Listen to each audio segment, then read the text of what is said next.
사랑하는 성도 여러분, 평안하셨습니까? 오늘 하나님의 말씀 사도행전 10장 4절 말씀을 보겠습니다. 고넬료가 주목하여 보고 두려워 이르되 주여 무슨 일이니까? 천사가 이르되 내 기도와 구제가 하나님 앞에 상달되어 기억하신 바가 되었으니. 아멘.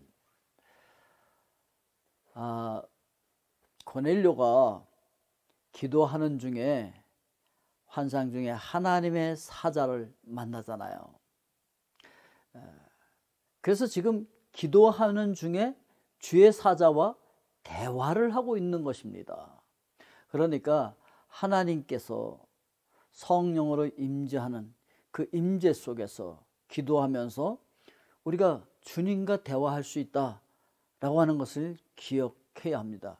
아니, 대화를 해야 되는 거예요.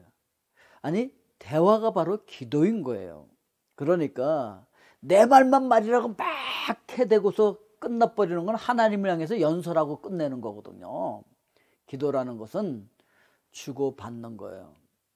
그래서 하나님께 물어보기도 하고 하나님의 대답을 듣기도 하고 하나님 말씀하시면 그럼 제가 어떻게 하리까? 이렇게 묻는, 주고받는 것을 대화이고 이게 바로 기도다라고 하는 것이죠. 그래서 이제 고넬료가 기도를 제대로 하고 있는 거예요. 예? 하나님 앞에 경외하면서 두려워 떨면서 그분을 존경하면서 주여 무슨 일이니까 묻잖아요.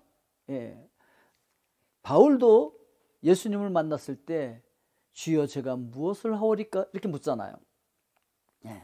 그러니까 이제 기도라고 하는 것은 내 말만 하는 것이 아니고 내 말만 하면 안 되는 거죠. 들어야 되는 거죠. 하나님께서 어떤 메시지를 주시는지 우리가 잘 들어볼 수 있어야 된다라고 하는 것이죠. 하나님께서 나를 향하신 뜻이 무엇인지, 우리 가정을 향하신 뜻이 무엇인지, 그리고 우리 직장, 그리고 나의 사업을 통해서 하나님께서 뭘 어떻게 하기를 원하시는지, 그리고 어떤 위험을 가르쳐 주려고 하시는지, 비전이 무엇인지 하나님께서 말씀하시는 걸 우리가 듣는 것이 필요하다는 거죠.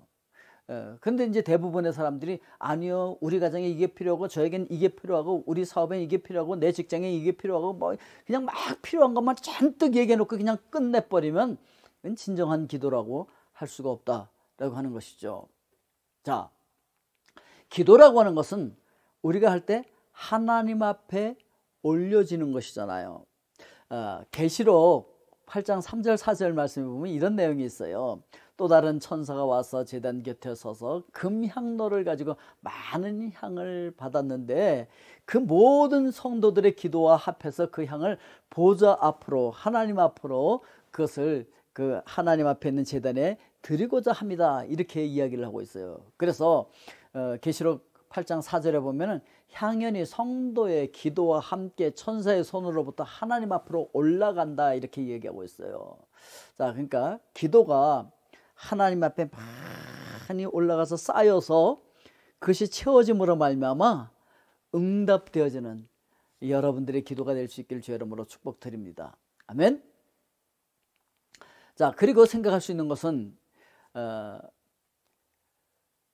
내 기도와 구제가 하나님 앞에 상달되었다 이렇게 얘기하거든요. 그러니까 기도만 상달되는 것이 아니고 모두 상달된다는 거예요.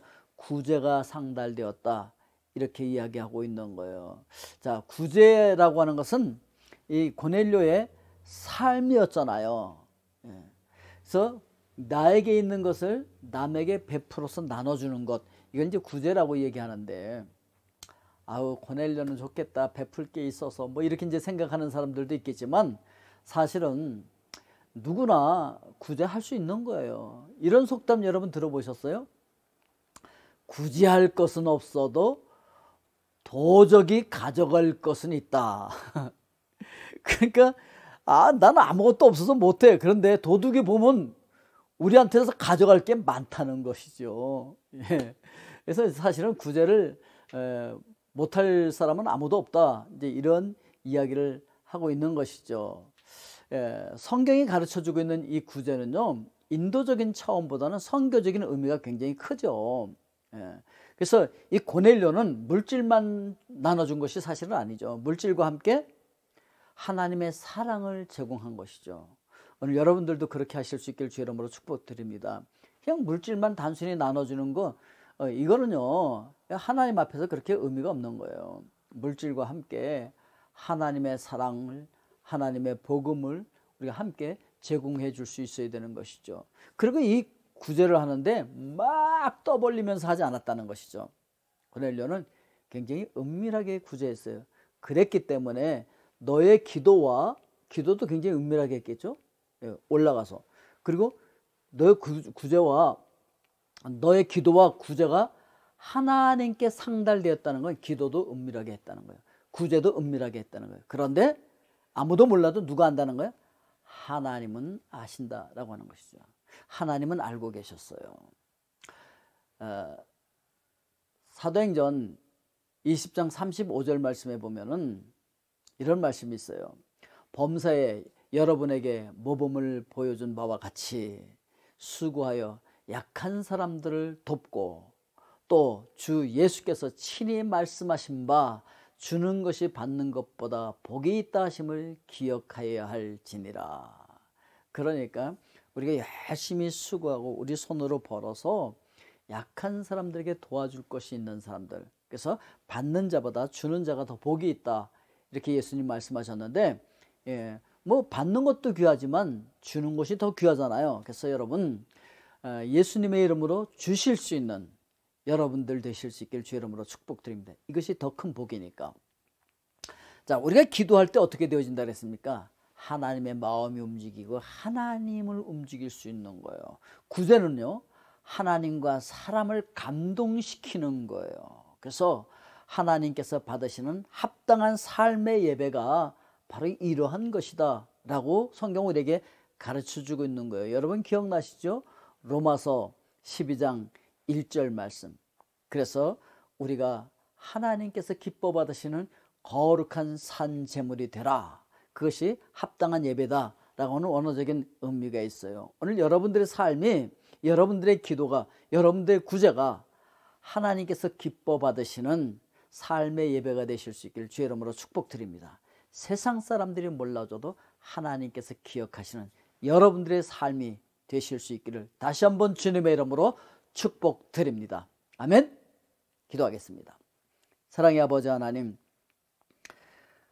고넬료의 기도와 구제가 하나님 앞에 상달되었던 것처럼 하나님, 오늘 저희들의 기도가 하늘 보좌에 상달되게 하여 주시옵소서. 허공을 치는 메아리나 땅에 떨어지는 기도가 아니라 천사들의 손에 들려서 하늘 보좌에 상달되어지는 그런 기도들 되게 하여 주시옵고, 그 기도가 쌓여서 하나님의 응답을 받는 기도들 되게 하시고, 하나님의 마음을 움직이고 감동시키는 기도요, 우리 삶을 통해서 많은 사람들에게 나눠줄 수 있는 이 구제를 통해서 하나님과 세상 사람들을 감동시키는 하나님의 사람들 되게 하여 주시옵소서. 예수 그리스도의 이름으로 기도하옵나이다. 아멘.